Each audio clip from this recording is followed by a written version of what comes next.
Guys, I'm having a rough day. I miss my old imaginary friend. We were so tight when I was like 5. Laci, it's me. Billy? Is that you? No, Laci, it's Anthony, a real person that you know, not your weird imaginary friend. Anthony, you are such a jerk.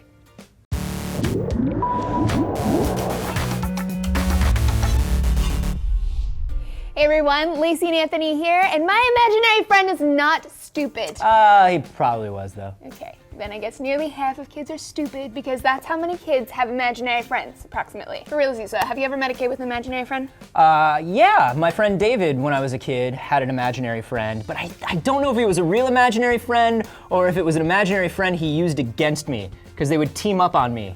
I think you got bullied. But you know, non-bullying kids with imaginary friends, they have regular conversations with them, like it's an actual real-life person, they talk about hugging them or playing with them, and while boys tend to have a friend that is also a boy, girls have friends of either gender. Oh, very forward thinking. That's right. And their friends aren't always human either. Sometimes imaginary friends are an animal or some kind of fantasy creature. You know, it's actually funny, kids with imaginary friends are always portrayed as kind of like creepos in movies, right? Like the weird kids, like they're maladjusted, lonely little weirdos with no friends who see dead people. How much truth is there to that? Do they see dead people? Well, if we're looking at the science, no.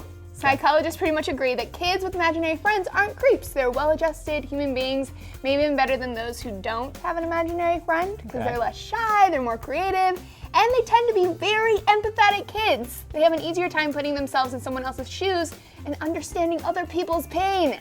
That makes a lot of sense, actually, and it's very sweet. You know, the imaginary friends help them to develop the dialogue skills that help them to become functional adults. Exactly, which I think we could all use a little more of, to be frank. A new study published in the Journal of Experimental Child Psychology also found that kids who have imaginary friends develop better problem-solving skills because they are more likely to engage in something called private talk. Right, this is the inner dialogue, which sometimes manifests as incoherent mumbling or whispering that gives kids practice talking themselves through challenging tasks. And it's a skill that they'll continue to develop and use into adulthood. Private talk also helps kids with their social skills and hones them into more effective conversationalists as adults. So I am more adjusted because I mutter to myself all the time when I'm stressed. Is that it? That's absolutely true. And if you have terrible social skills, you messed up when you were 5 and didn't have an imaginary friend.